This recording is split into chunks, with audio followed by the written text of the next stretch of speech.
As-Sunnah Foundation.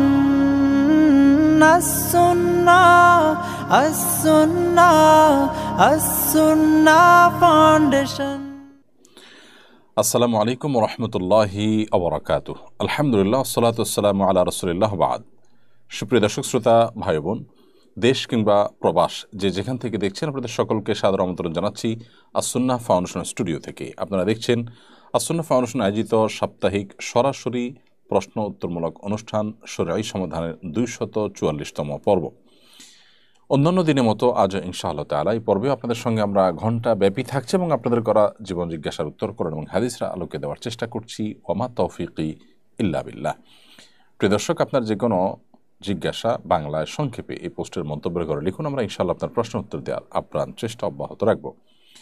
আপনারা আমাদের এই লাইভ অনুষ্ঠানটি দেখতে পাচ্ছেন আমাদের ভেরিফাইড ফেসবুক পেজে, আমাদের ভেরিফাইড ইউটিউব চ্যানেলে এবং সেই সাথে আস-সুন্নাহ ফাউন্ডেশনের ভেরিফাইড ফেসবুক পেজ এবং ইউটিউব চ্যানেল সহ অন্যান্য পেজ ও চ্যানেলসমূহ একযোগে। প্রিয় দর্শক, আস-সুন্নাহ ফাউন্ডেশনের কোনো আপডেট থাকলে সাধারণত লাইভের শুরুতে আমরা সেটি আপনাদেরকে জানিয়ে থাকি। তারই ধারাবাহিকতায় আজকে আপনাদেরকে যে আপডেটটি আমরা জানাতে পারি তা হলো প্রলয়ঙ্কারী যে বন্যা ফেনী, কুমিল্লা, লক্ষ্মীপুর এবং আশপাশের জেলাগুলোতে হয়েছে সেটির পুনর্বাসন কার্যক্রম ফাউন্ডেশন শুরু করেছে এবং সেখানে পরীক্ষামূলকভাবে 2টি ঘর তৈরি করা হয়েছে এবং এই ঘরগুলোর উপর ভিত্তি করে আমরা ইনশাআল্লাহ বিদিনিল্লাহ পরবর্তীতে 1500 ঘর নির্মাণ করার জন্য ইনশাআল্লাহ বিদিনিল্লাহ টেন্ডার দিতে যাচ্ছি। সেই সাথে কৃষিকাজে ক্ষতিগ্রস্ত, আংশিকভাবে ঘরে ক্ষতিগ্রস্ত বা অন্যান্যভাবে ক্ষতিগ্রস্তদের মধ্যেও আমরা ব্যাপকভাবে পুনর্বাসন কার্যক্রম পরিচালনা করতে যাচ্ছি। সব মিলিয়ে প্রায় 25 লক্ষ টাকা আমরা এই খাতে ব্যয় করতে যাচ্ছি। এই খাতে ব্যয়ের যে প্রক্রিয়া সেটি ইতিমধ্যে শুরু হয়ে গেছে। গত 2 দিনে প্রায় 2 কোটি টাকার কাছাকাছি মোবাইল ব্যাংকিংয়ের মাধ্যমে উপকারভোগীদের কাছে আমরা পাঠিয়ে দিয়েছি এবং এটা চলমান আছে প্রতিদিন ইনশাআল্লাহ তাআলা। চলুন তাহলে আমরা এবার প্রশ্নোত্তর আলোকিত ভবনে প্রবেশ করি। আমি অনেকগুলো প্রশ্ন দেখতে পাচ্ছি আমার সামনে। সালমা আক্তার লিখেছেন, ঊর্ধ্বতন কর্মকর্তা যদি তার অধস্তনের সাথে কথায় কথায় খারাপ আচরণ করেন, তার জন্য আল্লাহর শাস্তি কি? প্রতিষ্ঠানের ঊর্ধ্বতন কর্মকর্তাদের অধস্তনের প্রতি কেমন আচরণ করা উচিত? কোরআন সুন্নাহর এর উপরে কি উপদেশ দেয়? বোন সালমা, আল্লাহ রাব্বুল আলামিন এমনিতেই সাধারণভাবেই ইমানদারদেরকে উত্তম আচরণকারী হতে বলেছেন। ইমানদারের আচার আচরণ, ইমানদারের আখলাক হতে হবে সবচেয়ে সুন্দর, সুমধুর এবং বিনম্রতায় ভরা। ইমানদার তিনি যদি রূঢ় আচরণ করেন, তার আচরণ যদি খারাপ করেন, কথায় কথায় যদি আচরণ খারাপ করেন, তাহলে সেক্ষেত্রে তিনি ভালো মুসলিম কখনো হতে পারবেন না। আল্লাহ তাআলার কাছে কিয়ামতের ময়দানে যে ভালো কাজ সবচেয়ে বেশি ভারী হবে সেটি হলো বান্দার সুন্দর আচরণ। আর অধীনস্থ যারা, কাছের লোক যারা, তাদের প্রতি সুন্দর আচরণ করবার হক তাদের আরও বেশি। অর্থাৎ কাছের লোক হওয়ার কারণে তাদের প্রতি ভালো আচরণ করার কর্তব্যটা আরও জোরালো হয়ে ওঠে আমাদের উপরে। অতএব এরকম যারা রূঢ় আচরণ করেন কথায় কথায় এবং অনবরত খারাপ ব্যবহার করতে থাকেন অধীনস্থদের প্রতি, নিঃসন্দেহে তারা খারাপ আচরণের অধিকারী এবং খারাপ আচরণের অধিকারী মানুষ কখন আল্লাহর প্রিয় পাত্র হতে পারে না, ভালো মুসলিম হতে পারে না। আখিরাতের যাত্রায় সাফল্যের পথ তাদের জন্য বড় কঠিন। অতএব এই জায়গাটাতে তাদের আল্লাহকে ভয় করা উচিত এবং নিজেদের আখলাককে সুন্দর করা উচিত। আল্লাহ রাব্বুল আলামিন আমাদের সবাইকে আমাদের আখলাককে সুন্দর করার তৌফিক দান করুন। সংবাদ মাধ্যমে প্রকাশিত হয়েছে সৌদি আরব স্কুলে 9000 মিউজিক শিক্ষক নিয়োগ দিচ্ছে। বিষয়টাকে কিভাবে দেখেন?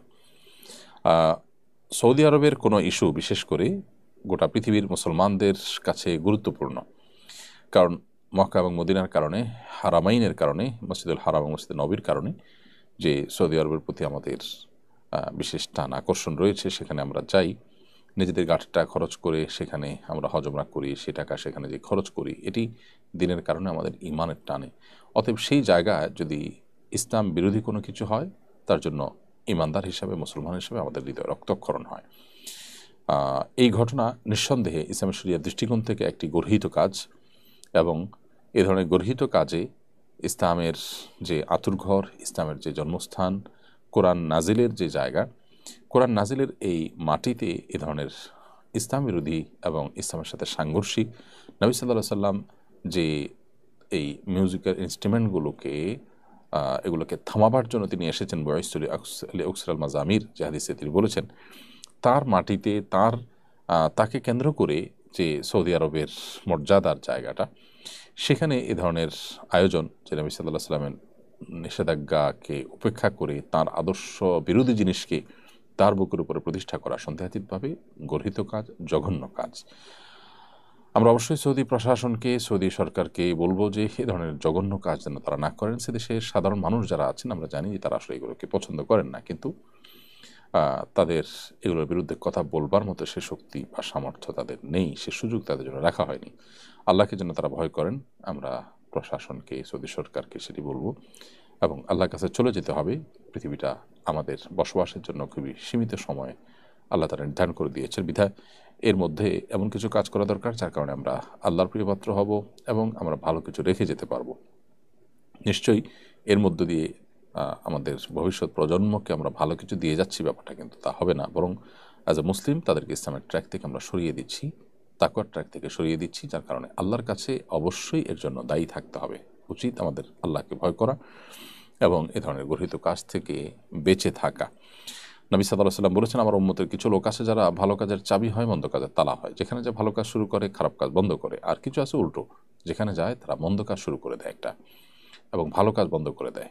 আজ সৌদি গভর্নমেন্ট সেরকম একটি অবস্থানে কোনো কোনো ক্ষেত্রে চলে গেছে। আল্লাহ তাআলা তাকে হেদায়েত দান করুক, আমরা দোয়া করি। এস এম জারিফ আপনি লিখেছেন, কিভাবে তাকওয়া অর্জন করব? আল্লাহ সুবহানাহু ওয়া তাআলা তাকওয়া অর্জনের একটা পদ্ধতি বলেছেন, মুত্তাকিদের সাথে, নেককার মানুষের সাথে থাকা। আল্লাহ সুবহানাহু ওয়া তাআলা বলেছেন, ইয়া আইয়ুহাল্লাযীনা আমানুত্তাকুল্লাহ ওয়া কুনু মা'আস সাদিকিন। কোনো উলামায়ে কেরাম বলেছেন এখানে আল্লাহ তাআলা এই আয়াতের প্রথম অংশে বলেছেন, হে ঈমানদারগণ তোমরা তাকওয়া অবলম্বন করো। পরের অংশ বলেছেন, এবং নেককারদের, ভালো মানুষদের সঙ্গে থাকো। তার মানে ভালো মানুষদের সঙ্গে অবলম্বন করা, তাদের সান্নিধ্য অর্জন করা, এটি তাকওয়া অর্জন করার একটি উপায়। যদিও অনেকের ব্যাখ্যা মতে দুটি পৃথক পৃথক নির্দেশ। তাকওয়া অর্জন মানে আল্লাহ ভীতি অর্জন, আল্লাহর ভয়ে আল্লাহর সামনে দাঁড়াতে হবে, জবাবদিহি করতে হবে, সেই লাজ থেকে, সেই ভয় থেকে, আল্লাহ সুবহানাহু ওয়া তাআলার প্রতি সে আজমত, বড়ত্ব যে বিশ্বাস, সেটির জায়গা থেকে তার সকল আদেশ নিষেধগুলোকে মেনে চলা, এটি তাকওয়া। এটির জন্য মুত্তাকিদের সান্নিধ্য যেমন গুরুত্বপূর্ণ, তেমনিভাবে কোরআন অধ্যয়ন, কোরআন পাঠ, আল্লাহর নিদর্শনগুলো অবলোকন এবং সেগুলো ধারণ, এটা খুব বেশি গুরুত্বপূর্ণ আমাদের জন্য। স্বপ্নের বাগান এআইডি থেকে আপনি লিখেছেন, সুস্থ মানুষকে ভিক্ষা দেওয়া যাবে কিনা? সুস্থ মানুষকে আপনি ভিক্ষা দিতে পারেন, তবে একটা হাদিস পাওয়া যায় যে একজন মানুষ শারীরিকভাবে সুস্থ সবল, তার প্রত্যেকটা অঙ্গ প্রত্যঙ্গ সুস্থ, এরকম মানুষ তিনি যদি এরকম মানুষকে যাকাত যেন দেওয়া না হয়, সেখানে ভিক্ষা তো প্রশ্নই ওঠে না।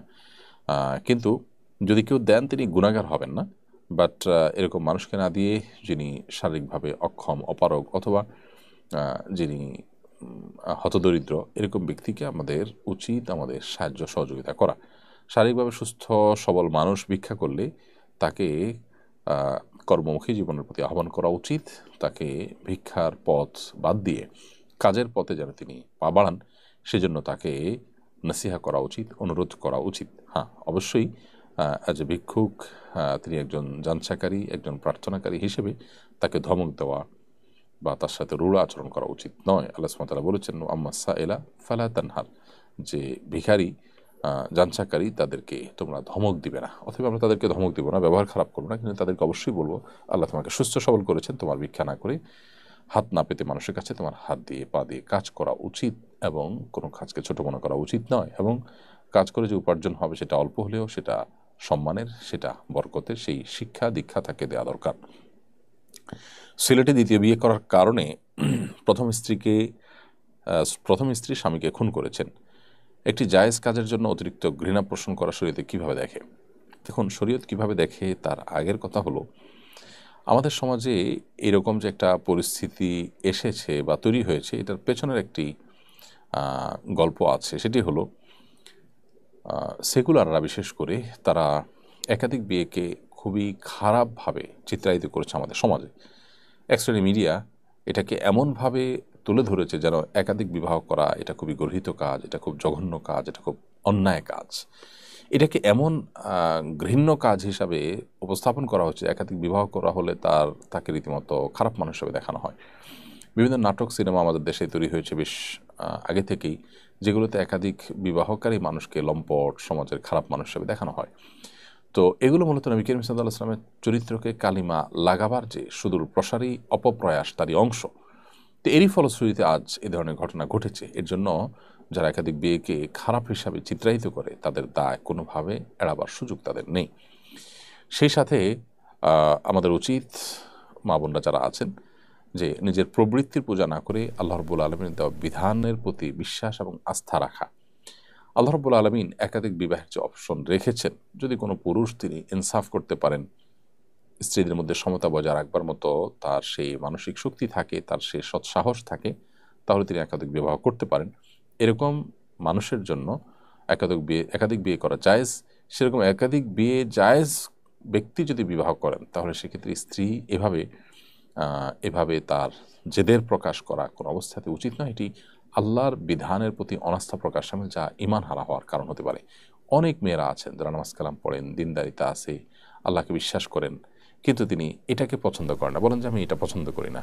শুধু এটুকুর কারণে কিন্তু ঈমান হারা হওয়ার মতো ব্যাপার আছে, কারণ আল্লাহ রাব্বুল আলামিন যে বিষয়টাকে বৈধ করেছেন সেটাকে তার ভালো লাগছে না। এটা এক ধরনের বিদ্রোহ, কিন্তু আল্লাহর প্রতি এক ধরনের কুফরি। কিন্তু এই জায়গা থেকে আমাদের সহনশীলতা আনতে হবে এবং নফস এবং প্রবৃত্তির বিরুদ্ধে যাওয়া আমাদেরকে শিখতে হবে। প্রবৃত্তির তাড়নায় আমরা যদি তাড়িত হই এবং পরিচালিত হই, তাহলে এটা কখনো ঈমানের দাবি হতে পারে না বা ঈমানদারের আচরণ হতে পারে না। আর সেখানে মানুষ হত্যা করা তো জঘন্য অপরাধ। আইন হাতে তুলে নেওয়া, মানুষ হত্যা করা, যদিও এখানে কোনো অপরাধ তিনি করেননি। হ্যাঁ, প্রচলিত আইনে প্রথম স্ত্রীর অনুমতি নিতে হলেও শরিয়া দৃষ্টিকোণ থেকে প্রথম স্ত্রীর অনুমতি নেওয়া কোনো আবশ্যক কোনো বিষয় নয়। শরিয়া দৃষ্টিকোণ থেকে কোনো অন্যায় তিনি করেননি।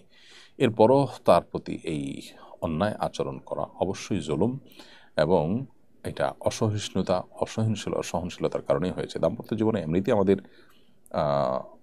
পারস্পরিক বোঝাপড়ার অবস্থা খুবই খারাপ। আমাদের পারস্পরিক বোঝাপড়ার তলানিতে আমরা অবস্থান করছি। বাংলাদেশের মানুষ নানাবিধ কারণ আছে, এর মধ্যে আপনার পশ্চিমা সংস্কৃতির যে প্রভাব সেটি রয়েছে। এর পাশাপাশি আমাদের যে মুসলমান হিসাবে আমাদের যে অধঃপতন, সেটিরও বিরাট দায় আছে। অ্যাজ এ মুসলিম আমরা যদি ইসলামকে সঠিকভাবে চর্চা করতাম, আমাদের জীবনে ধারণ করতাম, তাহলে হয়তোবা এ ধরনের পরিস্থিতি আমাদেরকে দেখতে হতো না।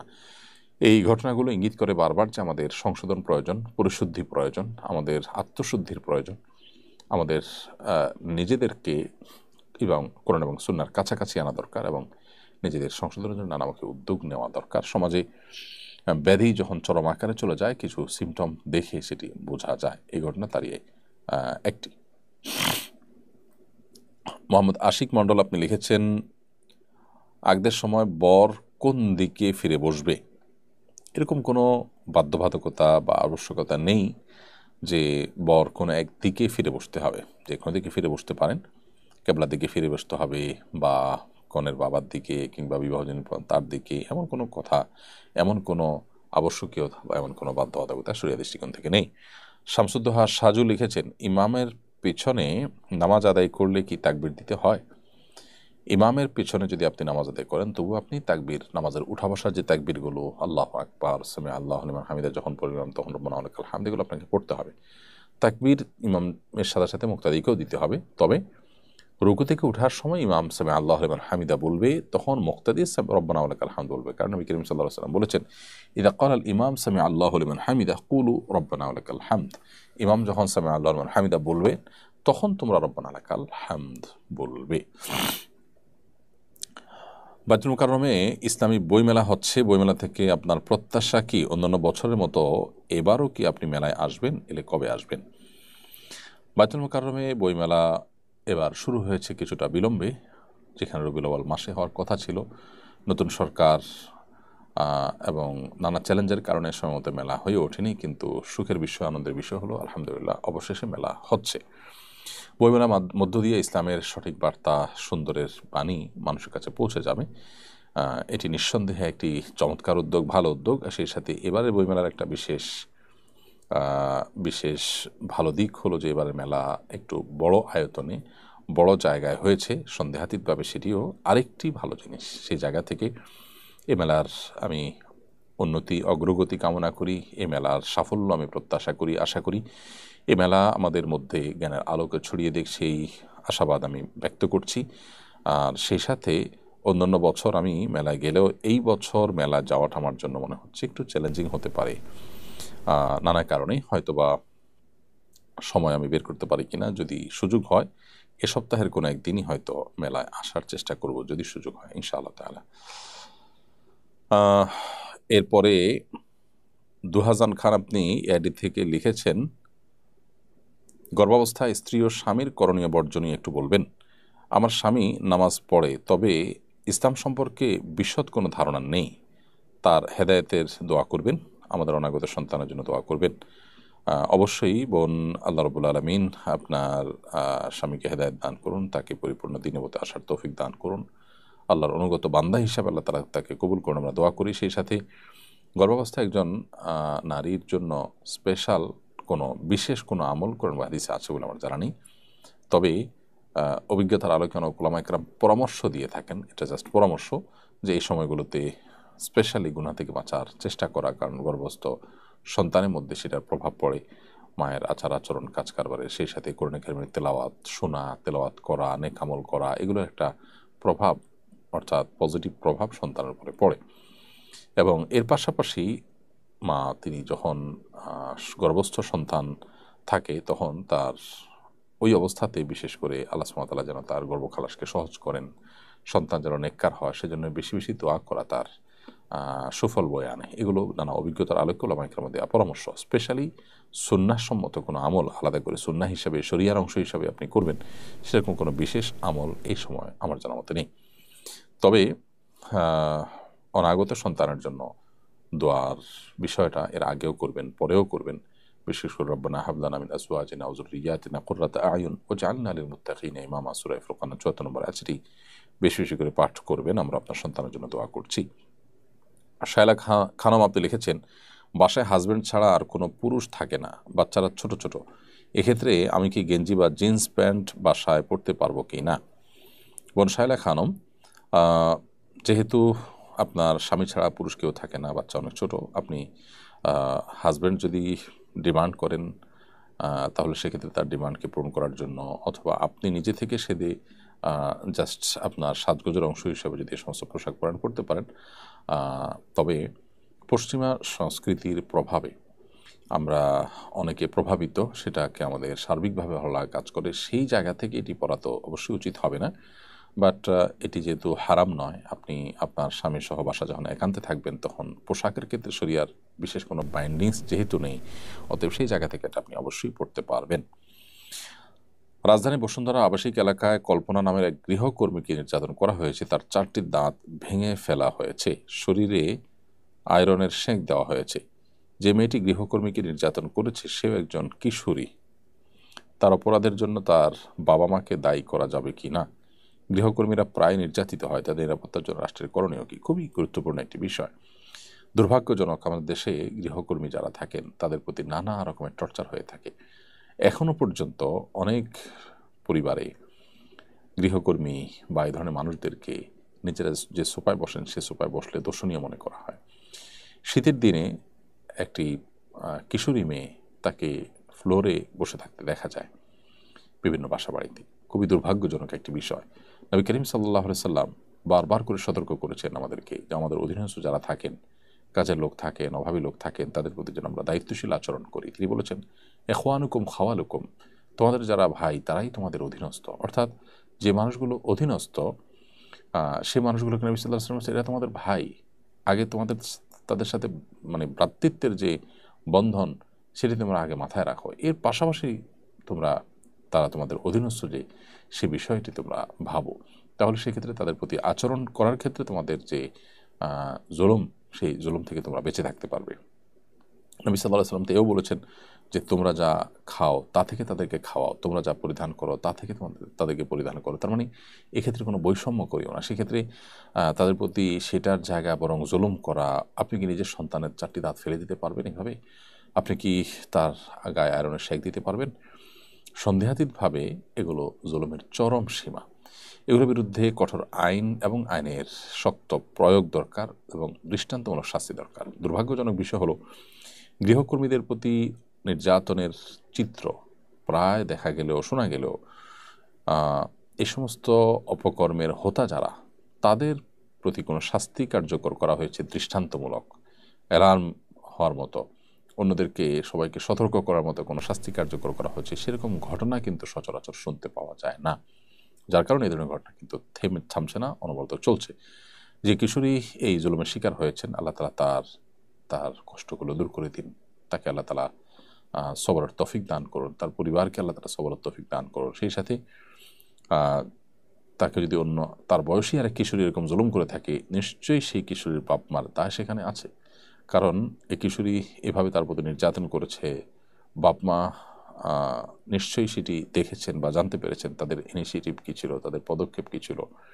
এবং এর আগে নানা সময়ে যখন এই মেয়ের উপর নির্যাতন হয়েছে, বিভিন্ন পত্রিকা মারফত আমরা দেখলাম যে অনেক আগে থেকে চলমান আছে, তখন নিশ্চয়ই বাবা মার চোখে সেটি পড়েছে, বিধায় তাদের সেখানে উদ্যোগী হওয়া উচিত ছিল। আল্লাহর কাছে তাদের দায় তারা কোনোভাবে এড়াতে পারে না। তালিকাতে ব্যবহারকারী এই আইডি থেকে আপনি লিখেছেন, আমি একজন বড় আলেম হতে চাই, কিন্তু আমি আরবি ইবারত পড়তে পারি না, নাহু সরফও বুঝি না, আমার কি করণীয়?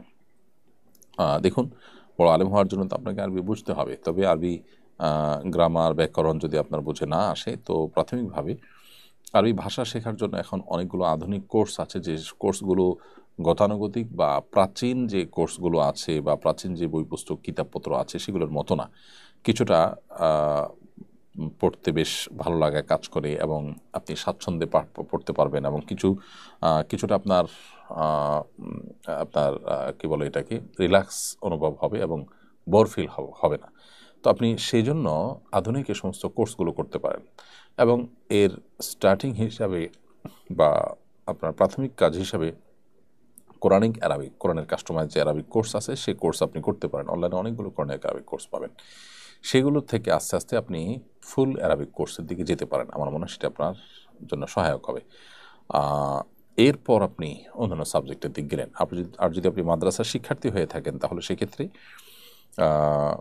অনেক ওস্তাজ আছেন, অনেক মাদ্রাসা আছে যেখানে আসলে খুব সুন্দর করে বোঝানো হয়, সেখানে ভালো করে যত্ন করে পড়ানো হয়, ছাত্রদের পাঠ আপনার বোধগম্য করে উপস্থাপন করা হয়। সে সমস্ত জায়গায় আপনি ভর্তি হতে পারেন। এবং সব মিলিয়ে কথা হলো, আরবিতে পাণ্ডিত্য অর্জন করা ছাড়া আসলে ভালো কোনো আলেম হওয়া সম্ভবপর নয়। কারণ কোরআন হাদিস যেহেতু আরবিতে, অতএব আরবিতে আপনি ভালো না করলে কোরআন হাদিস আপনি বুঝতে পারবেন না। এমডি শিপাত এআইডি থেকে আপনি লিখেছেন, আমি দুবাই প্রবাসী, ইলেকট্রিক্যাল কাজ করি। একজন ডিপ্লোমাধারী যে কাজ জানে, আমিও সে কাজ জানি। আমার কাছে ডিপ্লোমার সার্টিফিকেট নাই। আমি যদি টাকা দিয়ে ওই সার্টিফিকেট কিনি, তা জায়েজ হবে কি না? দেখুন, আপনি ডিপ্লোমার যে কাজ করছেন, সার্টিফিকেট না থাকলেই সে কাজ করা আপনার জন্য হারাম হবে না। কিন্তু যদি সেটি চাকরি করার জন্য ডিপ্লোমা পাশ হতে হয়, আপনি যদি নকল সার্টিফিকেট উপস্থাপন করে থাকেন, তাহলে আপনি গুনাহের কাজ করেছেন। বাট এখানে যদি সার্টিফিকেট উপস্থাপন করার ব্যাপার না থাকে, আপনার অভিজ্ঞতা দ্বারা আপনি সে কাজ করছেন এমন হয়, তাহলে সেটা জায়েজ হবে। আর যদি আপনি সার্টিফিকেট টাকা দিয়ে কিনে বা অন্যায়ভাবে আপনি নকলভাবে আপনি সেটাকে তৈরি করে তারপরে সেটি সরবরাহ করে চাকরি করেন, তাহলে সেটি একটা প্রতারণা হবে, এবং প্রতারণা করার কবিরা গুনাহে আপনি লিপ্ত হয়েছেন। সেজন্য আল্লাহর কাছে অনুতপ্ত হয়ে ক্ষমা প্রার্থনা করতে হবে। তবে উপার্জন করে যে টাকাটা আপনি পাবেন সেটি হারাম হবে না, কারণ টাকাটা আপনি আপনার পারিশ্রমিকের বিনিময়ে পাচ্ছেন। বৈধ কাজ যদি হয় সেটি আপনার জন্য হালাল হবে, বাট একটি হারাম কাজ করেছেন আপনি এখানে, সেজন্য আল্লাহর কাছে তওবা করতে হবে। সরকার থেকে এখন সকল প্রাথমিক বিদ্যালয়ে গণহারে জরায়ুর টিকা দেওয়া হচ্ছে। এই টিকা গ্রহণ করা জায়েজ হবে কি না? গণহারে জরায়ুর টিকা দেওয়া হচ্ছে, এটি আমি শুনতে পেয়েছি। মৌলিকভাবে টিকা দেওয়া, এটা আসলে দৃষ্টিকোণ থেকে নাজায়েজ কোনো বিষয় নয়। যে কোনো রোগের জন্য আগাম সতর্কবার্তা, রোগ হওয়ার আগে থেকে টিকা গ্রহণ করা, এটি নবী সাল্লাল্লাহু আলাইহি ওয়াসাল্লাম কর্তৃক আজওয়া খেজুর খেলে রোগ থেকে মুক্ত থাকা যায়, সে হাদিসের সাথে মিলে যায়, যার কারণে সেটি জায়েজ আছে মৌলিকভাবে। কিন্তু এই যে জরায়ুর টিকা দেওয়া হচ্ছে, এই টিকায় আসলে কি আছে কি না আছে, সেটার লাভ কি ক্ষতি কি, এগুলো ভালো করে পরীক্ষা নিরীক্ষা করা দরকার। এর আগে কোভিড-19 টিকা যখন আবিষ্কৃত হয়েছে, অনেকটা বাধ্যতামূলকভাবে সে টিকা দেওয়া হয়েছে গোটা বিশ্বের মানুষকে। অথচ বহু গবেষণা পরে প্রমাণ হয়েছে যে এই টিকা নানাভাবে আমাদের ক্ষতি ডেকে এনেছে এবং বিভিন্ন দিক থেকে মানুষকে ক্ষতিগ্রস্ত করেছে, এবং এর পিছনে বিভিন্ন ষড়যন্ত্র কাজ করছে। বিশেষ করে আমাদের মতো গরিব দেশ যে দেশগুলোকে নিয়ে রীতিমতো খেলা করে উন্নত দেশগুলো, বিশ্বের বড় বড় সংস্থাগুলো, তাদের নানা বাণিজ্যিক টার্গেট যেমন থাকে, নানা ষড়যন্ত্র থাকে আমাদের মতো এরকম গরিব দেশগুলোকে ঘিরে, আফ্রিকার গরিব দেশগুলো, আমাদের মতো উন্নত দেশগুলোকে ঘিরে তাদের নানা ষড়যন্ত্র থাকে। এই বিষয়টা সাধারণত তারা পুশ করে থাকে এবং এদেশে কিছু এনজিও থাকে, সেগুলো সরকারের মাধ্যমে ইমপ্লিমেন্ট করে থাকে, তাদের বিভিন্ন ফান্ড তহবিল দিয়ে এগুলোকে তারা বাস্তবায়ন করে থাকে। সেই জায়গা থেকে গবেষক যারা আছেন তাদের কর্তব্য যে আমাদের মেয়েদেরকে যে জরায়ুর টিকা দেয়া হচ্ছে সে টিকার লাভ বা ক্ষতির দিক কী আছে কি না আছে, এটার পেছনে কোনো আপনার ফ্যামিলি প্ল্যানিংয়ের যে আপনার ব্যাপার, সেইখানে সেরকম কোনো টার্গেট এখানে আছে কি না। এমনিতেই সন্তান জন্মের হার কমে যাচ্ছে, বন্ধ্যাত্বের হার বাড়ছে, এবং এভাবে যদি চলতে থাকে তাহলে 2-3 দশক পর আমাদের এখানে বড় ধরনের গ্যাপ তৈরি হবে, পরের জেনারেশন এবং আগের জেনারেশনের ভিতরে বিরাট দূরত্ব তৈরি হবে এবং মানুষ জন্মের হার কমে গেলে পৃথিবীর বিভিন্ন উন্নত দেশগুলো যে সাফার করছে সেটি আমরাও করব। তো পৃথিবীতে বুর্জোয়াদের, পৃথিবীর কন্ট্রোলিং পাওয়ারে যারা আছে তাদের অনেক পরিকল্পনা থাকে। তো এই জরায়ুর টিকাটা কেন দেয়া হচ্ছে, যে মুখরোচক কথা বলে দেওয়া হচ্ছে, এর বাইরে আসলে ভেতরের কোনো হিডেন কোনো এজেন্ডা আছে কিনা সেটি সংশ্লিষ্ট মহল, বিশেষ করে মুসলিম যারা গবেষক আছেন তাদের কর্তব্য সেটা তলিয়ে দেখা, যাচাই করে দেখা। এরপরে প্রশ্ন করেছেন মোশাররফ মাহানাজ হক, আপনি লিখেছেন বিভিন্ন ম্যারেজ মিডিয়া পেজে টাকা দিয়ে রেজিস্ট্রেশন করে ছেলে বা মেয়ে দেখে বিয়ে করা যায় আছে কিনা। বিশেষ করে এসব পেজে মোটা অঙ্কের টাকা দিতে হয় বিয়ে হলে। কোনো ম্যারেজ মিডিয়ার পেজ তাদের পরিচালনা, তারা উভয়ের তথ্যপত্র সংগ্রহ করছে, সেটা পরিচালনা করছে, এই জায়গা থেকে সেখানে যদি কোনো ফি দিয়ে আপনারা পরস্পরের তথ্যপত্র কালেক্ট করেন, বিনিময় করেন এবং দেখাদেখি করেন, সেটার মৌলিকভাবে কোনো নাজায়েজ বা হারাম বিষয় নয়। এবং যদি বিয়েটা হয় তাহলে বিয়ে হওয়া পর্যন্ত আপনার যদি এখানে কোনো তাদের ভূমিকা থাকে তাহলে সেক্ষেত্রে অবশ্যই তারা তার পারিশ্রমিক নিতে পারে। মোটা অঙ্কের টাকা দিতে হয় বলছেন, এখানে ধরনটা কী ধরনের মোটা অঙ্ক, এবং বিয়ে হওয়ার সাথে মোটা অঙ্কের নেওয়ার কোনো যৌক্তিক কারণ আছে কি না, সে বিষয়গুলো ভিন্নভাবে জেনে বিশ্লেষণ করতে হবে। মৌলিকভাবে এরকম পেজ পরিচালনা করে বা এরকম ম্যারেজ মিডিয়া করে মধ্যস্থতাকারী হিসেবে উভয় পক্ষকে একত্র করে দেওয়া বা উভয় পক্ষের তথ্যপত্রকে আপনার বিনিময় করার সুযোগ করে দেওয়া ইত্যাদি ইত্যাদি, এগুলো মৌলিকভাবে নাজায়েজ কোনো কাজ নয়, বিধায় সেটি জায়েজ আছে। মৃত ব্যক্তি যদি নিতান্ত গরিব হন এবং তার যদি কোনো আত্মীয় স্বজন না থাকে তাহলে তার কাফন দাফনের দায়িত্ব ও ব্যয়ভার বহন করার দায়িত্ব কার? মৃত ব্যক্তি নিতান্ত গরিব হলে তার নিকট আত্মীয় স্বজন না থাকলে এলাকাবাসী তাদের উদ্যোগে এটি করতে হবে। মুসলিম রাষ্ট্র থাকলে সরকারের এটি কর্তব্যের অংশ, সরকার করবে। এলাকাবাসীর কর্তব্যের অংশ এলাকাবাসী করবে। এলাকার কেউ যদি উদ্যোগ নেয় তাহলে সবার পক্ষ থেকে সেই ফরজটা আদায় হয়ে যাবে, কারণ কোনো মানুষ মারা গেলে তার কাফন দাফনের ব্যবস্থা করাটা ফরজে কিফায়া, অর্থাৎ পুরো এলাকাবাসীর জন্য এটি ফরজ। কেউ যদি না করে সবাই গুনাহগার হবে, আর এলাকাবাসীর কিছু লোক যদি উদ্যোগী হয়ে এটা করে ফেলেন তাহলে সবার পক্ষ থেকে সেটি আদায় হয়ে যাবে। এই জন্য এ ধরনের পরিস্থিতির জন্য মসজিদগুলো থেকে, বিভিন্ন সামাজিক প্রতিষ্ঠানগুলো থেকে, সংস্থাগুলো, সংগঠনগুলো থেকে নানামুখী উদ্যোগ থাকা উচিত, তহবিল সংগ্রহ করা উচিত, যাতে করে আল্লাহ না করুক এরকম কোনো অভাবী ব্যক্তি এরকম যদি পরিস্থিতির মধ্যে পড়ে যান তাহলে যেন তাকে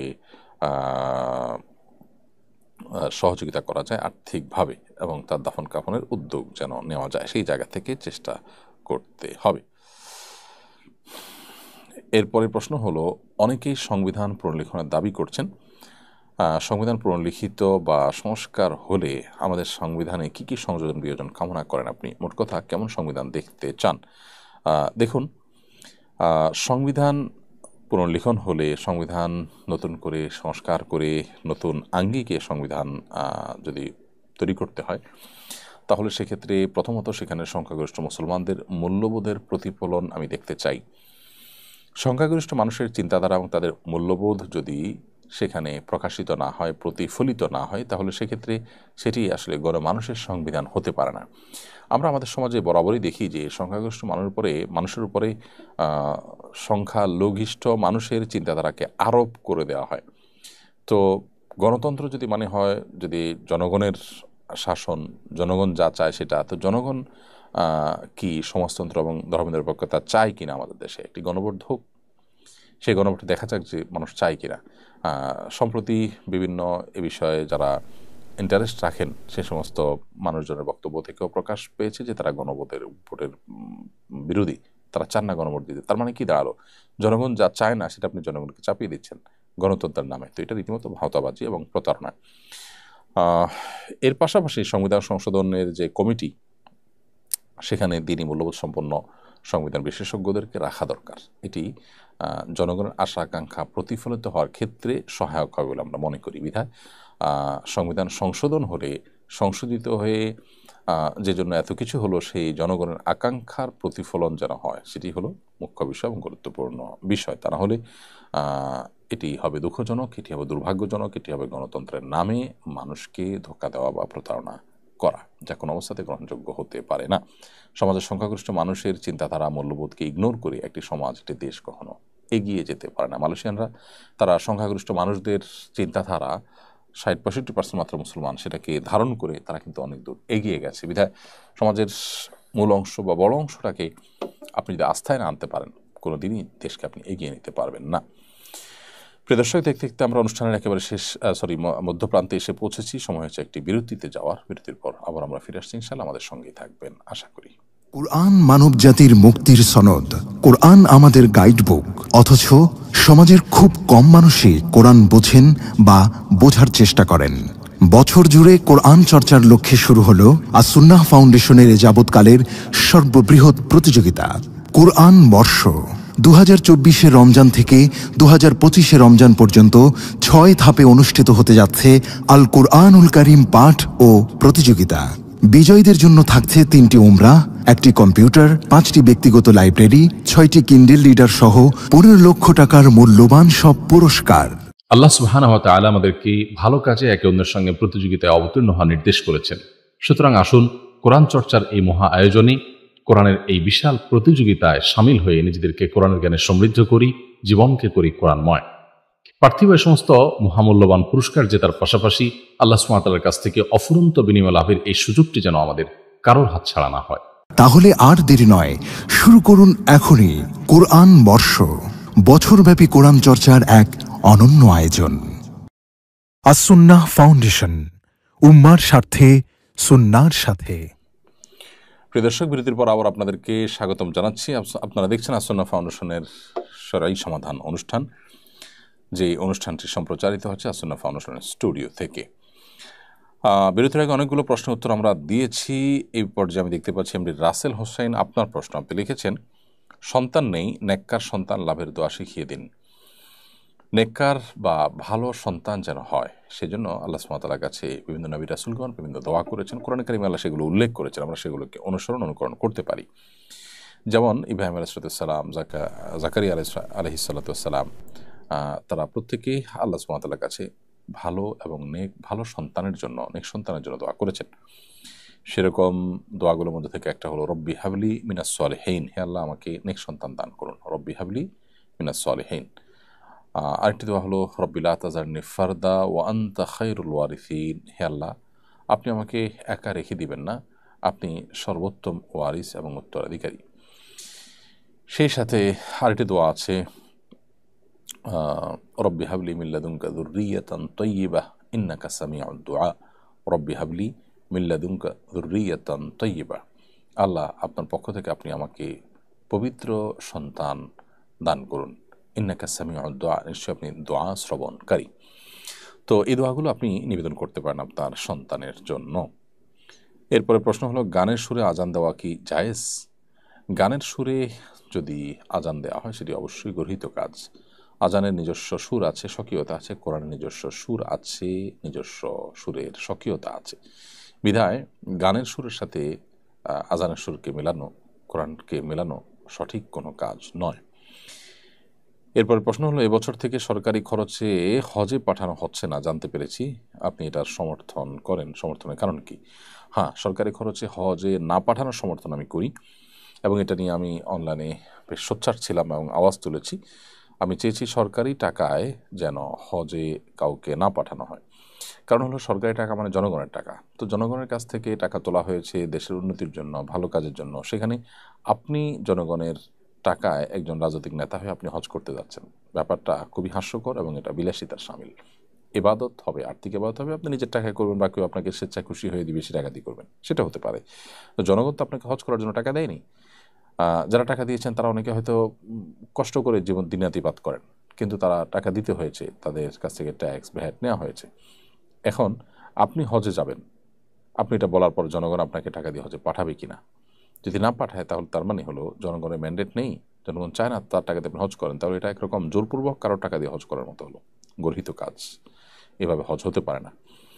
আমাদের দেশে এ ধরনের এই সরকারি টাকায় হজের যে প্রথা, রাজনৈতিক সরকারগুলো যখনই ক্ষমতায় থাকে এই প্রথা যে প্রচলিত থাকে, তার অন্যতম কারণ হলো রাষ্ট্রের সম্পদ থেকে রাজনৈতিক সুবিধা দেওয়া নিজের দল অনুসারীদেরকে সাধারণত পিএম অফিস থেকে তালিকা ধরিয়ে দিয়ে সরকারি খরচে হজে পাঠানো হয়ে থাকে রাজনৈতিক নেতাদেরকে, তাদের আত্মীয় স্বজনকে, তাদের পরিচিত লোকদেরকে। তো এই কারণে আমাদের যে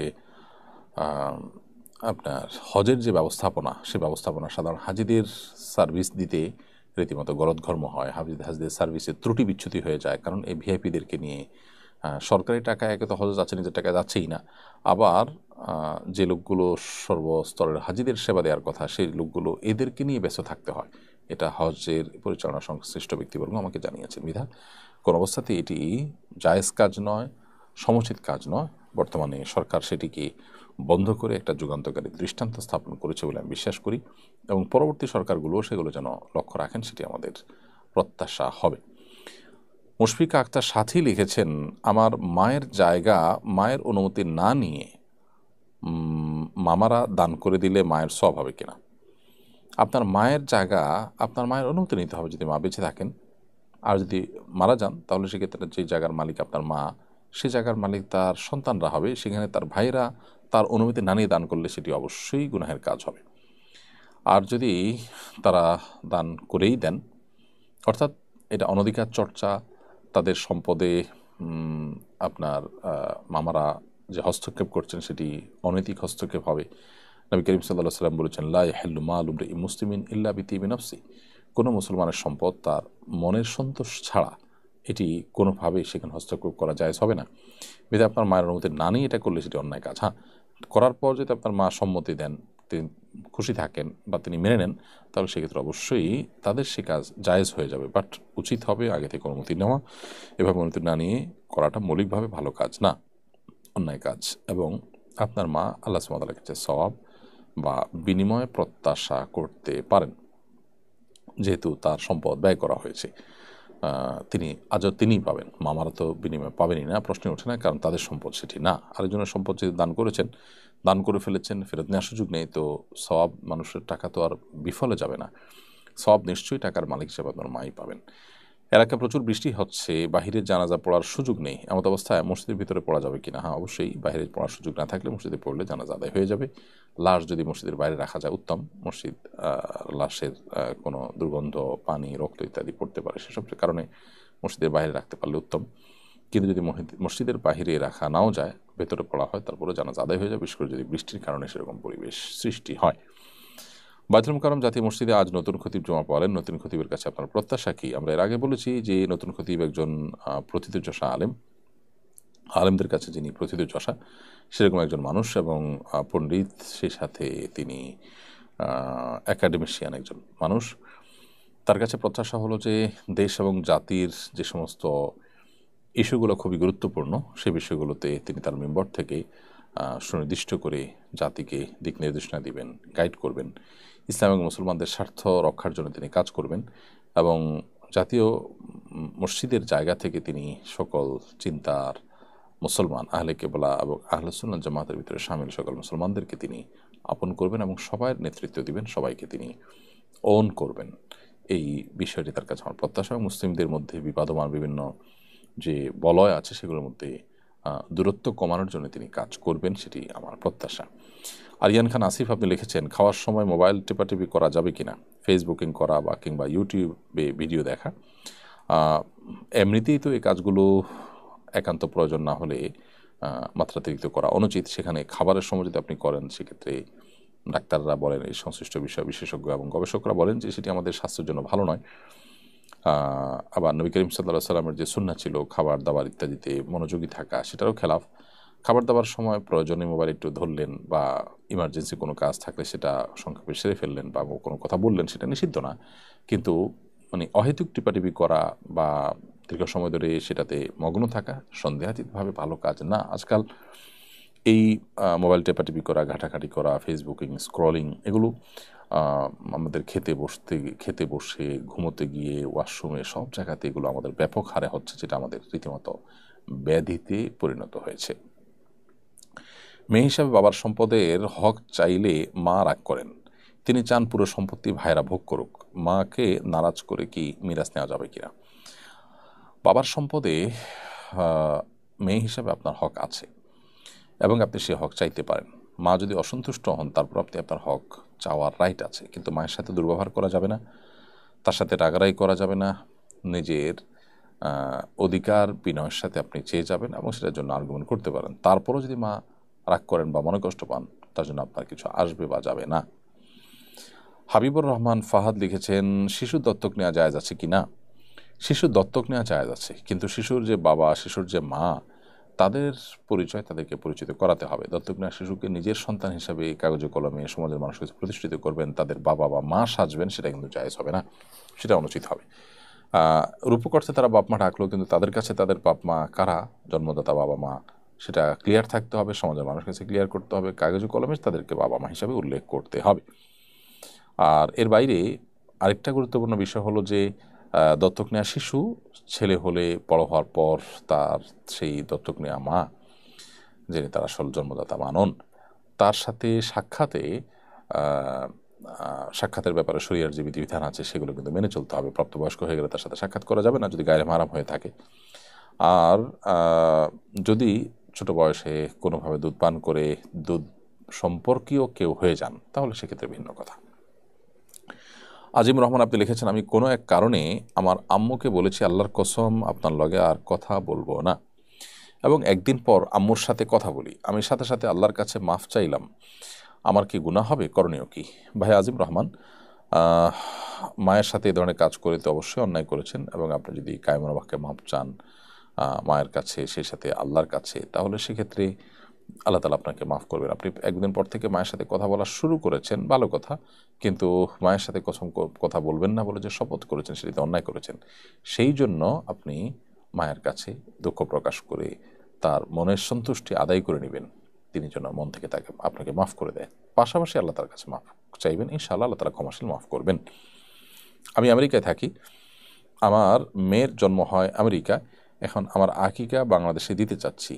আমার আকিকা বাংলাদেশে হিসাবে 7ম দিন করব নাকি আমেরিকার সময় অনুযায়ী 7ম দিন করব? যেখানে জন্ম নিয়েছে সেই জন্মের দিন হিসেব করে 7ম দিন আপনি আকিকা করবেন।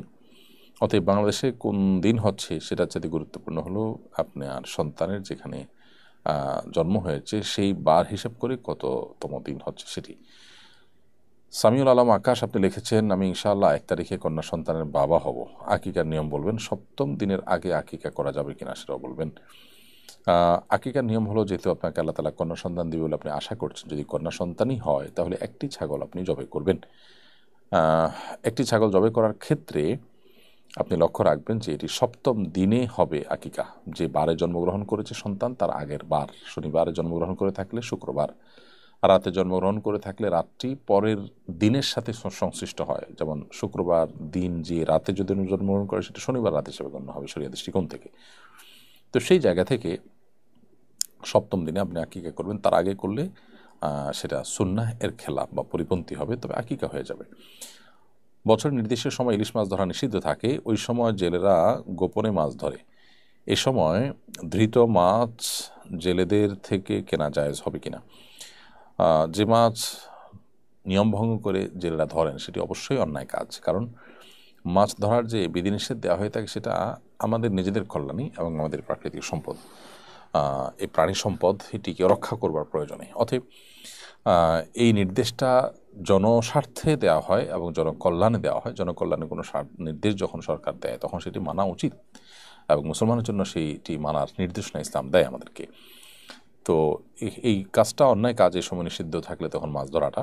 তবে যদি কেউ ধরে ফেলেন এবং সেটি বিক্রি করেন, সেটা কিনলে আপনার জন্য হারাম বা নাজায়েজ হবে না। আর যদি আপনি না কেনার মাধ্যমে যারা ধরছে তাদেরকে নিরুৎসাহিত করার সুযোগ থাকে এবং তাদেরকে প্রভাবিত করার সুযোগ থাকে, তাহলে অবশ্যই আপনার কেনাটাও সঠিক কাজ হবে না।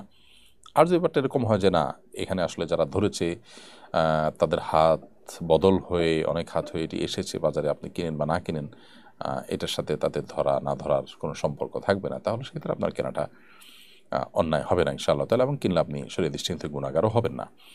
এমনি শাকিল লিখেছেন, আমি নামাজে দাঁড়ালেই দুনিয়াবির সব কিছু মনে হতে থাকে, এর থেকে কিভাবে পরিত্রাণ পাবো? ভাই শাকিল, দুনিয়াবি বিষয় আসো যদি আপনার নামাজে মনে হতে থাকে তাহলে সেক্ষেত্রে মনে রাখবেন যে যথাসম্ভব নামাজে যা পাঠ করেন সেই নামাজের তেলাওয়াতকৃত সেই ইয়েগুলো,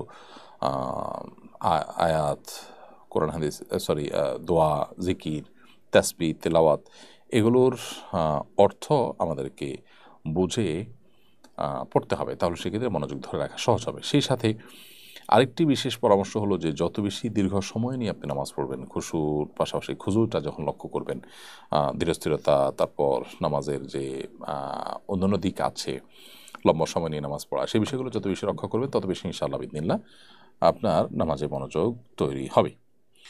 এরপরের প্রশ্ন হলো, আমি বর্তমানে একটি প্রতিষ্ঠানে কর্মরত, এখানে যখন জয়েন করি তখন একটা ডকুমেন্ট সাইন করতে হয় যেখানে লেখা ছিল এই চাকরি ছাড়ার পর 1 বছরের মধ্যে তাদের প্রতিদ্বন্দ্বী প্রতিষ্ঠানে যুক্ত হতে পারবো না।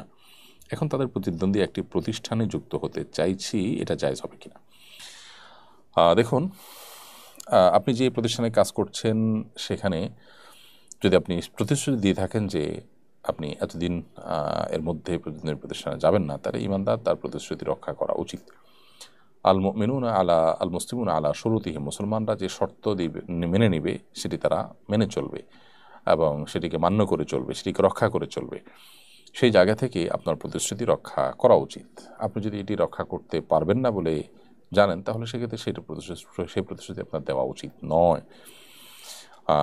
ইমানদার তার জবানকে সব কিছুর উপরে গুরুত্ব দিবে। আল্লাহ সুবহানাহু ওয়া তাআলা বলেছেন সফল ইমানদারদের কথা, জান্নাতুল ফিরদাউসের অধিকারী ইমানদারদের কথা, ওয়াল্লাযীনা হুম লিআমানাতিহিম ওয়া আহদিহিম রাউন, যারা তাদের আমানত, যারা তাদের অঙ্গীকার প্রতিশ্রুতিকে রক্ষা করে, এই লোকগুলো জান্নাতুল ফিরদাউসের অধিকারী হবে। এরপর ইসলামের সৈনিক আইডি থেকে আপনি লিখেছেন, নামাজে কোনো ফরজ ছুটে গেলে নামাজ কি ওই সময় ছেড়ে দিব নাকি শেষ করব? যদি কোনো ফরজ ছুটে যায় সে ফরজটিকে রিকভার করবেন, আদায় করে ফেলবেন, সেই চেষ্টা আপনি অব্যাহত রাখবেন। কোনো কারণে যদি সেটি করতে না পারেন তাহলে সেক্ষেত্রে ছুটে গিয়েছে, পুনরায় সেটা আর মানে ব্যাক করে সেখানে যাওয়ার আর সুযোগ নেই, তাহলে ওই রাকাতটা আপনি আবার পড়বেন এবং শেষে সিজদাও দিবেন। আর যদি নামাজ শেষ হয়ে যায় তারপরে আপনার মনে হয় তাহলে তো পুনরায় নামাজ পড়বেন। ব্যাংকিং ও আর্থিক লেনদেনে ইসলামী ফাইন্যান্সের ভূমিকা কেমন হওয়া উচিত? ইসলামী ব্যাংকিং সিস্টেমে কীভাবে আরও শক্তিশালী সাধারণ মানুষের কাছে গ্রহণযোগ্য করা যায়? এটার জন্য সত্যিকারের ইসলামী ফাইন্যান্স এবং ইসলামী অর্থনীতির বিশেষজ্ঞদেরকে দিয়ে যেমন বোর্ড গঠন করা উচিত, তেমনিভাবে তাদেরকে তাদের নির্দেশনাগুলোকে মেনে চলা উচিত এবং তাদেরকে সে পাওয়ার দেওয়া উচিত যেন তারা ইসলাম বিরোধী কোনো কিছু হলে সেখানে যেন হস্তক্ষেপ করতে পারেন। আমাদের দেশে ইসলামী ব্যাংকগুলোতে যেরকম রাবার স্ট্যাম্প টাইপের যে শরিয়া ব্যাংক করা হয়েছে সেটি যদি করা হয় তাহলে সেক্ষেত্রে জনগণের আস্থা আসলে কোনোভাবে অর্জন করা সম্ভব নয়। সেই সাথে সাধারণ মানুষের সুবিধার্থে কোন লেনদেনটা কীভাবে করলে ইসলামিক হবে, কীভাবে করলে ইসলামিক হবে না, সে বিষয়গুলো জানার জন্য তাদের টোল ফ্রি নম্বরে যেমন সিস্টেম থাকা উচিত, ব্যবস্থা রাখা উচিত। বিভিন্ন ইসলামী ব্যাংকের শাখাগুলোতে শরিয়া জানার জন্য কাস্টমার কেয়ার থাকা দরকার, যিনি সত্যিকারের সিস্টেমটা বলে দিবেন এবং কাস্টমার সেটা আদায় করে নেবেন ব্যাংক থেকে। তো এরকম নানামুখী উদ্যোগের মাধ্যমে আশা করা যায় যে আস্থার যে সংকট আছে ইসলামী ব্যাংকগুলোর প্রতি সেটা কিছুটা হলেও দূর করা সম্ভব। মাদি হাসান বাপ্পি লিখেছেন, বিয়ের আগে যুবকরা কিভাবে তাদের যৌবনকে হেফাজত করতে পারবে? বিয়ের আগে যুবকরা তাদের যৌবনকে হেফাজত করবার জন্য দৃষ্টিকে সংযত রাখার কোনো বিকল্প পথ খোলা নেই, তারা দৃষ্টিকে সংযত রাখতে হবে এবং সেই সাথে পরিণত বয়স হলে তারা উপায় উপার্জন করবে, হালাল উপার্জন করবে, মহর টাকা জোগাড় করবে, করে তারা বিবাহ করার চেষ্টা করবে। নবী সাল্লাল্লাহু আলাইহি ওয়াসাল্লাম বলেছেন যে যদি ইয়ামাশা সবাব মানিস্তাতা আমিনকুমুল বাআতা ফালইয়াতাজাওয়াজ, হে যুবকরা, তোমাদের কেউ যদি নিজেদের বিবাহ করার মতো শক্তি সামর্থ্য অর্জন করে ফেলে তাহলে তার বিবাহ করে ফেলা উচিত। ফাইন্নাহু আগাদ্দু লিল বাসার ও আহসানু লিল ফারাজ, কারণ বিবাহ যদি কেউ করে ফেলে উপযুক্ত সময়ে আল্লাহ তাআলা তাকে সামর্থ্য দেওয়ার পরপরই, তাহলে সেটি তার দৃষ্টিকে সংরক্ষণ করবে অন্যায় থেকে, হারাম এবং অপাত্রে দৃষ্টিপাত করা থেকে, সেই সাথে তাকে তার ইজ্জতকে, সম্ভ্রমকে, লজ্জাস্থানকে হেফাজত করতে সহায়ক ভূমিকা পালন করবে। সেকুলার প্রতিষ্ঠানে পড়াশোনা করছি, এখানে পড়েও কীভাবে দ্বীনি মূল্যবোধ বজায় রাখতে পারি আপনার সুপরামর্শ কামনা করছি। সেকুলার প্রতিষ্ঠানে পড়াশোনার পাশাপাশি আপনি দ্বীনি মূল্যবোধকে যদি জাগ্রত করে রাখতে চান, এটা খুবই কঠিন একটি কাজ। কারণ দুঃখিত, আমাদের দেশের সেকুলার প্রতিষ্ঠানগুলোতে শিক্ষা সিলেবাস, সেখানকার এনভায়রনমেন্ট, সেখানকার পরিবেশ সব কিছু এমনভাবে গড়ে তোলা হয় যেন সেখানে একজন ধার্মিক বা ধর্মপ্রাণ পরিবারের ছেলে বা মেয়ে তারা তাদের দিনকে রক্ষা করা কঠিন হয়, মহা কঠিন হয়। সেভাবেই সেটাকে ডিজাইন করা হয়। এই জন্য এই জায়গা থেকে আপনার এক্সট্রা যথেষ্ট পরিশ্রম করতে হবে আপনার দ্বীনি চেতনা ধরে রাখার জন্য।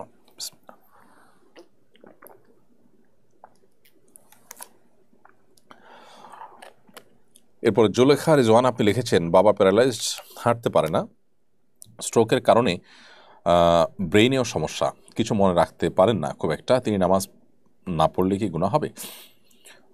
তার অসুস্থতা যদি এই পর্যায়ে হয় যে তিনি হাঁটতে পারেন না এবং কোনো কিছু মনেও রাখতে পারেন না, তাহলে অবশ্যই তার রুকু সিজদা, ওয়াক্ত, কোনো কিছুর কোনো সেন্স না থাকলে তার নামাজ না পড়লে গুনাহ হবে না। তবে পরিবারের লোকদের উচিত তাকে সাহায্য করা, যতটুকু তাদের সাহায্য নিয়ে তিনি নামাজ আদায় করতে পারেন ততটুকু আদায় করার চেষ্টা করবেন। কিন্তু কখন কোন ওয়াক্ত হয় জানেন না, রুকু সিজদা বা নামাজের মধ্যে পাঠ্য আয়াত কোনো কিছু তার মনে থাকে না, এরকম যদি হয়ে যায় তাহলে সেক্ষেত্রে সে সময় তার এই যে ভুল হয়ে যায় সেটার কারণে তিনি গুনাহগার হবেন না। কিন্তু নামাজ পড়ার জন্য তার চেষ্টা করা এবং পরিবারের লোকরা তাকে নামাজ পড়ানোর জন্য চেষ্টা করা দরকার। যতটুকু তার সাধ্য করলে ততটুকু তিনি পড়বেন। পরিবেশ সংরক্ষণ এবং জলবায়ু পরিবর্তন বিষয়ে ইসলামের অবস্থান কি? কোরআন ও সুন্নাহ পরিবেশের সুরক্ষার বিষয়ে আমাদের কি নির্দেশনা দেয়? পরিবেশ সংরক্ষণ এবং জলবায়ু পরিবর্তন হয়েছে পৃথিবীতে মানুষের হাতের কামাইয়ের কারণে এবং বড়লোকদের সুবিধার জন্য পৃথিবীর সর্বস্তরের মানুষের জীবনে ধ্বংস ডেকে আনা হয়েছে। এটা হলো বাস্তবতা। অতএব এই ধরনের পরিস্থিতিতে একজন সাধারণ মানুষ হিসাবে, একজন মুসলিম হিসাবে আমরা আমাদের জায়গা থেকে পরিবেশকে সুরক্ষিত রাখবার জন্য নানামুখী উদ্যোগ নেওয়া, বৃক্ষরোপণ করা এবং আরও যে সমস্ত উদ্যোগগুলো আমাদের নেওয়ার মতো আছে সেগুলো আমরা নেব ইনশাআল্লাহ বিদিনিল্লাহ। সেই সাথে এই যে গোটা পৃথিবী একটি দুষ্ট চক্রের হাতে জিম্মি, সোজা কথা, তারা তাদের নিজের সুবিধার জন্য, তাদের ব্যবসাকে সম্প্রসারণ করবার জন্য পরিবেশকে নষ্ট করছে, সেগুলোর বিরুদ্ধে আমাদের সোচ্চার হওয়া দরকার। প্রত্যেকের পরিবেশ নষ্ট করার যে আপনার আয়োজন আছে সেটার বিরুদ্ধে আমাদের প্রত্যেকেরই কম বেশি দায়িত্বশীল ভূমিকা রাখা দরকার। আব্দুল লতিফ আপনি আমাদের ইউটিউব চ্যানেলে লিখেছেন, হারাম রিলেশন থেকে বের হওয়ার জন্য মেয়ের সাথে কথা যদি না বলি, মেয়ে কান্নাকাটি করে, তার থেকে আমার গুনাহ হবে না? মোটেই না। বরং আপনি কেউ কাঁদুক আর হাসুক, আপনি অন্যায় থেকে বিরত থাকবেন। আপনি অন্যায় থেকে বিরত থাকাটা আপনার কর্তব্য। কে কাঁদলো বা কে হাসলো সেটাতে আপনার আসলে তেমন কিছু যায় বা আসে না। তো একজন মুসলমান হিসাবে আপনি অন্যায় থেকে বেঁচে থাকবেন। আমরা অনেকেই অবৈধ সম্পর্ক হয়ে গেলে মনে করি যে এটা ছেড়ে দিলে তিনি মনোকষ্ট পাবেন, তার সাথে প্রতিশ্রুতি রক্ষা করার বরখেলাপ হবে। এটা আসলে ভুল কথা। কারণ হলো কোনো মানুষ তিনি তার জায়গা থেকে তিনি কোনো অন্যায় প্রতিশ্রুতি যদি দেন তো সেটা রক্ষা করা জরুরি না। আপনি কারোর সাথে কাউকে হত্যা করার কাজে সামিল হবেন বলে প্রতিশ্রুতি দিয়েছেন, তো সেটা রক্ষা করা আপনার জন্য আবশ্যক নয়, বরং সেটা ভঙ্গ করা আপনার জন্য আবশ্যক হবে। শাকিল ইসলাম আপনি লিখেছেন, আমার বাবার আচরণ অনেক খারাপ, তিনি কারো কথা শোনেন না, অনেক ঘাটতেড়া, তার আচরণের পরিবারের সবাই অতিষ্ঠ। আমরা ভাবছি তাকে কোনো ডে কেয়ারে দিব, এটা করা উচিত হবে কিনা প্লিজ বলবেন। না ভাই, এটা করা আপনাদের উচিত হবে না, বরং বাবার এই আহ, বাবার এই আচরণের যে কারণে যে কষ্ট হয় আপনাদের, সেটাকে আপনারা সবরের সাথে মেনে নেওয়ার চেষ্টা করবেন, সেটি আপনাদের করা উচিত। বাবা যদি আপনাদের সাথে অন্যায় আচরণ করে বা আপনাদের কষ্টের কারণ হয়, তারপরেও আপনাদেরকে পরম ধৈর্য ধারণ করার চেষ্টা করতে হবে। জান্নাত আসলে এমনি এমনিতে আল্লাহর কাছে আশা করা যাবে না। জান্নাতের জন্য তো আমাদেরকে কিছু করতে হবে। অনন্ত অসীমকালে জান্নাত পাবো, অথচ এটুকু কষ্ট আমরা হজম করব না, তা কী করে হয়? জীবনে কোথাও কারোর অধীনে চাকরি করলে সামান্য কিছু টাকার বিনিময়ে আমরা কত কষ্ট সহ্য করি। সেখানে নিজের বাবা, যিনি জন্ম দিয়েছেন, যিনি খাইয়ে পরিয়ে বড় করেছেন, আজকে বৃদ্ধ বয়সে তিনি অসুস্থতার কারণে, বয়সের কারণে, নানা কারণে তিনি পাগলামো করছেন, বাড়াবাড়ি করছেন, আমরা ধৈর্য ধারণ করব। কিন্তু ইসলামী শরীয়ত দৃষ্টিকোণ থেকে একজন সন্তান তিনি বাবাকে ঘর থেকে বের করে আরেকজনের কাছে রেখে আসবেন শুধুমাত্র নিজে ভালো থাকার জন্য, এটা কোনো অবস্থাতে তার জন্য উচিত হবে না। জান্নাতুল মাওয়া আপনি আমাদের ইউটিউব চ্যানেলে লিখেছেন, কিছু ব্যক্তির মৃত্যুর পর তার চেহারার মধ্যে মুচকি হাসি থাকে, এটা দ্বারা তিনি জান্নাতি সেটা ইঙ্গিত করে কিনা? অনেক ক্ষেত্রে সেটা ইঙ্গিত করে, কিন্তু এটি নিশ্চিত কোনো বিষয় নয়। তসলিমা ইতি আপনি লিখেছেন, স্বামী স্ত্রীর মধ্যে ভালোবাসা বৃদ্ধির কোনো আমল থাকলে জানাবেন। সন্তান যাতে সুসন্তান হয় তার জন্য কি আমল রয়েছে? স্বামী স্ত্রী পরস্পরের ভালোবাসা বৃদ্ধির জন্য একে অন্যকে উপহার ও উপঢৌকন দিবেন। নবী করিম সাল্লাল্লাহু আলাইহি ওয়াসাল্লাম বলেছেন, তোমরা একে অন্যকে ভালোবাসা না হলে, পরস্পরের মধ্যে সম্প্রীতি তৈরি না হলে তোমরা ভালো মুসলমান হতে পারবে না। এরপর তিনি বলেছেন যে আলা আদুল্লুকুম আলা মা আলা আদুল্লুকুম আলা শাইইন ইদা জাআলতুমুহু ইদা ফাআলতুমুহু তাহাবাবতুম আও কামা ক্বাল। তোমাদেরকে এমন একটা টিপসকে আমি বলে দিব না, যেটি মেনে চললে তোমরা একে অন্যকে ভালোবাসতে পারবে, তোমাদের মধ্যে পরস্পরের ভালোবাসা তৈরি হবে। তখন তিনি বলেছেন যে তোমরা আফসুস সালাম বাইনাকুম, পরস্পরের মধ্যে সালামের প্রচলন ঘটাও। সালামের আদান প্রদান মানুষের মধ্যে সম্প্রীতি তৈরি করে, সেই সাথে হাদিয়ার উপঢৌকনের আদান প্রদান মানুষের মধ্যে সম্প্রীতি তৈরি করে, এটিও হাদিস দ্বারা প্রমাণিত। এই জন্য স্বামী স্ত্রী পরকে বেশি বেশি করে সালাম দিতে হবে, সালামের জবাব দিতে হবে, শুনিয়ে দিতে হবে উচ্চস্বরে, খুব ভালো করে মহব্বতের সাথে, সেই সাথে উপহার উপঢৌকন আদান প্রদান করতে হবে। এগুলো ভালোবাসা বৃদ্ধির জন্য সহায়ক। সেই সাথে আল্লাহ সুবহানাহু ওয়া তাআলাকে স্পেশালি দোয়া করবেন একে অন্যের প্রতি সম্প্রীতি, সৌহার্দ্য যেন আল্লাহ তাআলা বাড়িয়ে দেন, দূরত্ব যেন আল্লাহ কমিয়ে দেন। আর নেক্সট সন্তানের জন্য রব্বি হাবলি মিনাস সলিহিন দোয়াটি পড়তে পারেন। রব্বানা হাব লানা মিন আজওয়াজিনা ওয়া যুররিয়াতিনা কুররাতা আয়ুন ওয়াজআলনা লিল মুত্তাকিনা ইমামা, কোরআন কারীমের এই আয়াতটি পড়তে পারেন। তারপরে রব্বি হাবলি মিন লাদুনকা যুররিয়াতান তাইয়্যিবা ইন্নাকা সামিউদ দুআ, আল্লাহ আপনার পক্ষ থেকে আপনি আমাকে পবিত্র সন্তান, ভালো সন্তান দান করুন, আপনি দোয়া শ্রবণকারী, এই আয়াতটি পড়তে পারেন। এগুলো সবগুলোই নেক্সট সন্তান লাভের দোয়া, বিভিন্ন নবী রাসূলগণ পড়েছেন। এরপর রিদি হোসেন কিমতি এডি থেকে আপনি লিখেছেন, আমার আব্বু মারা গেছেন 1 বছর হলো। আব্বু যেন পরপারে ভালো থাকে এই জন্য কান্নাকাটি করে আল্লাহর কাছে দোয়া করলে কি গুনাহ হবে? কারণ একটা হাদিসে আছে, মৃত ব্যক্তির জন্য কান্নাকাটি করলে আল্লাহ শাস্তি দেন। না বোন, কান্নাকাটি করলে আপনার গুনাহ হবে না, বরং ভালো হবে। কিন্তু হাদিসে যে কান্নাকাটি নিষেধাজ্ঞা রয়েছে সেটা সাধারণ কান্নাকাটি নয়, সেটি হলো মাতম, অর্থাৎ আহাজারি, ভাঙচুর করে, চিৎকার চেঁচামেচি করে, অনাস্থা প্রকাশ পায়, বিদ্রোহ প্রকাশ পায়, আল্লাহ সিদ্ধান্তের উপরে আপনার ক্ষোভ প্রকাশ পায়, এই টাইপের যে কান্নাকাটি, সেটা যেটাকে মাতম বলা হয়। সাধারণত ভাড়াটে লোকজন এনে মাতম করানোর প্রচলন ছিল আগের আরবে, এখনও পৃথিবীর কোনো কোনো অঞ্চলে আছে, সেটি মূলত নিষেধ। এরপর তানজিনা বেলাল তারিন আপনি লিখেছেন, কোনো কারণে যদি মসজিদে দান করার নিয়ত করে সেই টাকা কি আল্লাহর ওয়াস্তে কোনো মানুষকে দান করা যাবে? কেউ যদি মসজিদে দান করার নিয়ত করেন কোনো কারণে, তাহলে সেই টাকা আল্লাহর ওয়াস্তে আপনি কোনো মানুষকে দান করতে পারবেন না। কারণ নাসুল ওয়াকিফে কানাসেশার, দাতা যে উদ্দেশ্যে দিয়ে থাকে সেই উদ্দেশ্যে আপনাকে ব্যয় করতে হবে। দাতার যে বর্ণনা সেটা শরিয়ার বর্ণনা হিসাবে ধার্য হয় এবং বিবেচিত হয়, যার কারণে দাতা যদি মসজিদের জন্য দিয়ে থাকে আপনাকে মসজিদে দিতে হবে। দাতা যদি কোনো সাধারণ গরিব মানুষকে দিয়ে থাকে তাহলে গরিব মানুষের জন্য করতে হবে, আপনি সেটা মসজিদে ব্যয় করতে পারবেন না। হ্যাঁ, এক মসজিদের জন্য দিয়েছে, সেই মসজিদে আর প্রয়োজন নেই, তাহলে আরেক মসজিদে আপনি দিতে পারেন, সেম ক্যাটাগরিতে আপনি দিতে পারবেন। আফিফা আঞ্জুম আপনি লিখেছেন, আমার রুমের পাশে কবরস্থান, আমি গর্ভবতী, রুমে ঘুমালে অনাগত সন্তানের কোনো সমস্যা হবে কিনা? না, গর্ভবতী মায়েদের গর্ভাবস্থায় বিশেষ কোনো বিধিনিষেধ জাতীয় নেই। এ জাতীয় অনেক কথা আমাদের সমাজে প্রচলিত আছে, যেগুলো সবগুলোই প্রায় কুসংস্কার। ইকবাল হোসেন লিখেছেন, যদি নামাজের জায়গা নাপাক থাকে, জেনে বা না জেনে সেখানে যায় নামাজ বিছিয়ে নামাজ পড়লে আদায় হবে কিনা? নামাজের জায়গা যদি নাপাক থাকে তাহলে জানলে সেখানে কেন নামাজ পড়বেন, তার আশেপাশে কোথাও পড়বেন। আর যদি নাপাক জিনিসটা দৃশ্যমান না থাকে, আপনি ফ্লোরের উপরে জানাজ বিছিয়ে নেন, তাহলে সেক্ষেত্রে সেখানে নামাজ পড়লে সেই নামাজ হয়ে যাবে। মানে আপনি যেটার উপর আছেন সেখানে নাপাক নেই, নিচে কোথাও আছে, তার উপরে অন্য কিছু বিছিয়ে নামাজ পড়েছেন, নামাজ হয়ে যাবে ইনশাআল্লাহ। কিন্তু জেনে শুনে এরকম জায়গায় নামাজ না পড়ে পরিচ্ছন্ন জায়গাতে নামাজ পড়বেন, অস্বস্থ থেকে আপনি দূরে থাকতে পারবেন। এমডি সিদ্দিকুল লিখেছেন, আমি যখন বিবাহ করি আমার স্ত্রী তখন নাবালক ছিল, বিয়েতে সাক্ষী ছিল না, এখন কি করণীয়? সাক্ষী না থাকলে তো বিয়ে হয়নি, সে বিয়ে পুনরায় দোহরাতে হবে, দুজন সাক্ষীর সামনে পুনরায় বিবাহ করতে হবে। এরপরে নেস্টি রাশিদ, এটা কেমন নাম, যাই হোক, আপনি লিখেছেন শাশুড়ি নামাজ পড়েন না, টিভিতে প্রচুর পরিমাণে আসক্ত, সমাজে প্রচলিত কুসংস্কার প্রচুর পরিমাণে মেনে চলেন, আমাদেরও তা মেনে চলতে বলেন, না মানলে রাগ করেন, আমাদের করণীয় কি? তিনি রাগ করলেও অন্যায় কাজে তো আপনি তার অনুসরণ করবেন না, বরং তাকে বোঝানোর চেষ্টা করবেন এবং মুরব্বী হিসাবে তার প্রতি শ্রদ্ধার কোনো ঘাটতি থাকবে না, ব্যবহারও খারাপ করা যাবে না। এমনি জিহাদ হোসেন লিখেছেন, আমি কোনোভাবে নামাজে নিয়মিত হতে পারছি না, সর্বোচ্চ 5-10 দিন 1 থেকে 10 দিন 5 ওয়াক্ত নামাজ পড়তে পারি, এরপর আবার অনিয়মিত হয়ে যাই, আমি কিভাবে নামাজ নিয়মিত হতে পারি?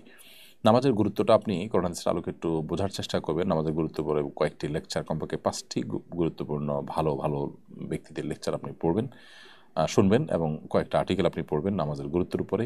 সেই সাথে নামাজি মানুষদের সাথে এরকম সোসাইটি থাকবেন যেখানে সবাই নামাজি, এই বিষয়গুলো আপনাকে সাহায্য করবে ইনশাআল্লাহ তাআলা।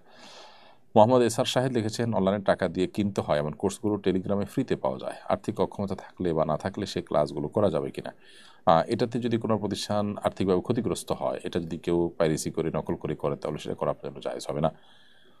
নামিরা ইসলাম আপনি লিখেছেন, আমার শাশুড়ি একজন জালিম মহিলা, আমাকে সবসময় সব বিষয় নিয়ে কটু কথা বলেন, খাবার দাবারে কষ্ট দেন, তার অত্যাচারে আমি এখন প্রায় মানসিক রোগী, আমি আমার স্বামীর কাছে আলাদা থাকার ব্যবস্থা করার কথা বললে গুনাহগার হবে কিনা? অবশ্যই আপনি গুনাহগার হবেন না, যদি জুলুমের শিকার হয়ে থাকেন আপনি সেটি চাইতে পারেন, তবে আপনার নিজের কাছে বিচারে যেটাকে জুলুম মনে হচ্ছে সেটা আসলে কতটা জুলুম সেটা নিয়ে আপনি অবশ্য কোনো একজন ভালো আলিম, ভালো স্কলার, তার কাছে পরিপূর্ণভাবে পুরো বিষয়টা খুলে পরামর্শ চাইতে পারেন, তবে অবশ্যই আপনি পৃথক থাকার জন্য আপনার স্বামীর কাছে আর্গুমেন্ট করতে পারেন। এমডি আরাফাত এডি থেকে আপনি লিখেছেন, সকল মন্দ কাজের আসক্তি থেকে কিভাবে দূরে থাকা যায়? আল্লাহ সুবহানাহু ওয়া তাআলার কাছে আশ্রয় চাইবেন এবং নিজের জায়গা থেকে নিজের বিরুদ্ধে সংগ্রাম করার চেষ্টা চালাবেন। মানুষ চাইলে পারে না, আসলে এমন কিছু নেই, সেই মানসিকতা দরকার। আপনি মন্দ কাজ থেকে বাঁচার জন্য সিরিয়াসনেস দরকার, সেটা যদি আপনার মধ্যে থাকে তাহলে এটা অসম্ভব নয় এখান থেকে দূরে থাকাটা। হোসেন আলী লিখেছেন, চ্যানেল পড়ুয়া কোনো ব্যক্তি যদি দিনের পথে ফিরে আসতে এবং বিশেষ করে একজন দায়ী হতে চায় তাহলে তার জন্য উত্তম সিলেবাস কেমন হতে পারে? আপনি আপনার ফিলোসফি থেকে জানার আগ্রহ প্রকাশ করছি। চ্যানেল পড়ুয়া থেকে দিনের পথে ফিরে আসতে চাইলে কোরআনে কারিমের একটা বাংলা অনুবাদ, সংক্ষিপ্ত তাফসীর সহকারে, নবী সাল্লাল্লাহু আলাইহি ওয়াসাল্লামের একটা সিরাতের গ্রন্থ এবং একটি হাদিস সংকলন, একটি মাসাইলের বই এবং মুসলিমদের যে ইতিহাস এটার অথেন্টিক কোনো বই তিনি পড়ে দেখা দরকার। এভাবে এই সিলেবাসটা যদি কমপ্লিট করতে পারেন আমার মনে হয় যে তার দিনের পথে আশাটা পোক্ত হবে। শেষে তার অনেকগুলো বই আছে ধাপে ধাপে, সেগুলো তাকে পড়তে হবে। আফজাল আইডি থেকে আপনি লিখেছেন, গাজাবাসীদের জুলুমের ব্যাপারে তেমন কিছু বলেন না কেন? দেখুন, আমরা এর আগে বারবার করে বলেছি, আলহামদুলিল্লাহ বলার চেষ্টা করছি, তাদের প্রতি যে জুলুম হচ্ছে সেই জুলুমের বিরুদ্ধে আমরা নানাবিধ উদ্যোগ নিয়েছি, মানুষকে বারবার করে তাদের প্রতি যারা জুলুম করছে সেই জালিমদের যেন পণ্যগুলো বয়কট করে চলে মানুষ, সেজন্য মানুষকে উৎসাহ দিচ্ছি, চেষ্টা করছি এবং দোয়াও অব্যাহত আছে। আল্লাহ সুবহানাহু ওয়া তাআলা আমাদের কর্তব্যকে আরও জোরালোভাবে পালন করার তৌফিক দান করুন। এরপর তাকবীর হাসান লিখেছেন, তাকবীর অর্থ কি? এর নাম রাখা যাবে কিনা? যাবে। তাকবীর অর্থ হলো বড় করা, কাউকে বড় করা বা কোনো কিছুকে বড় করা, এটা তাকবীর শব্দের অর্থ।